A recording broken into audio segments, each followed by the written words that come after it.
మీరు చెప్పిన మోసం మాటలు, మీరు ప్రజలందరినీ కూడా పని కట్టుకొని మేమేదో సూపర్ 6 పథకాలు ఇస్తాము, జగన్మోహన్ రెడ్డి కంటే మిన్నగా ఇస్తామని చెప్పి ప్రజలను మీరు మోసం చేయడం.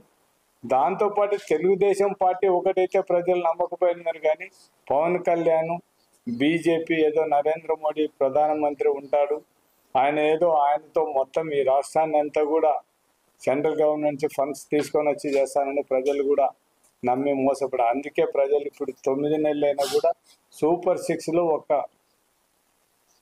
పింఛన్ తప్ప ఏది కూడా అమలు పరచని పరిస్థితి. ఒకసారి నాయకులకు, ముఖ్యమంత్రికి ఒకటి విజ్ఞప్తి చేస్తున్నాం.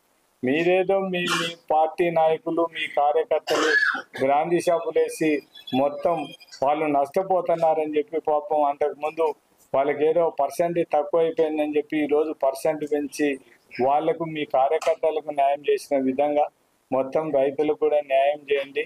రైతులకు కూడా గిట్టుబాటు ధర కల్పించే విధంగా మీరు ప్రభుత్వం నుంచి కొనుగోలు చేస్తే మంచిదని చంద్రబాబు నాయుడుకి విజ్ఞప్తి చేస్తున్నాం. మీరు ఎలక్షన్ల ముందర చాలా ప్రామిస్ చేయడం జరిగింది. నాణ్యమైన మద్యం ఇస్తాము, తక్కువ రేటుకు, సరసమైన రేటుకు. అంటే ఇప్పుడు జగన్మోహన్ రెడ్డి ఉండే ప్రభుత్వం నుండే రేట్లకు కాకుండా మేము తగ్గించి మీకు సరసమైన రేట్లకు ఇస్తామని చెప్పినాం. సరసమైన రేట్లు ఇవేనా అంటే ఇప్పుడు పెట్టిన 10% పెంచడం సరసమైన రేట్ల, ఇంకో రేట్ల అనేది మాత్రం వాళ్ళు ఉండాల్సిన అవసరం, వాళ్ళు చూడాల్సిన అవసరం ఉంది.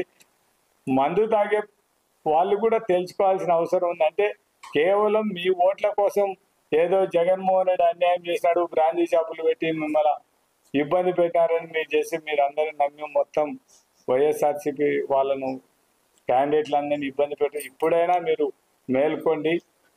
తెలుగుదేశం నాయకులు ఓట్ల కోసం మీకు అబద్ధాలు చెప్పినారనేది కూడా మీరు మర్చిపోవద్దని ఆ మందు బాబులకందరికి కూడా విజ్ఞప్తి చేశాం. ఇంకా మా ఈ పురేందేశ్వరి, మా బీజేపీ అక్క పాపం మొత్తం ఎలక్షన్ల ముందర మొత్తం బాటిల్స్ పగలగొట్టి మొత్తం ఎలక్షన్ల ముందర ఇవన్నీ నాణ్యమైన మందు కాదు, ఇది అదే మాట్లాడి.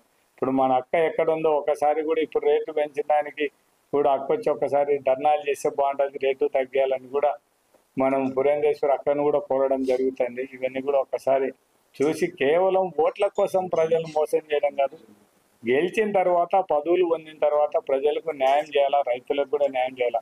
మీరు రైతులకు 20,000 ఇస్తామని చెప్పినారు, మొత్తం అన్ని కూడా జగన్మోహన్ రెడ్డి కంటే మిన్నంగా పరిపాలన చేస్తామని చెప్పడం జరిగింది.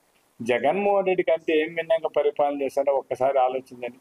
మీరు చేసిన అప్పులు ఎంత, జగన్మోహన్ రెడ్డి ఉన్నప్పుడు ప్రజలకు సంక్షేమ పథకాలకు ఇచ్చిన డబ్బులు ఎంత,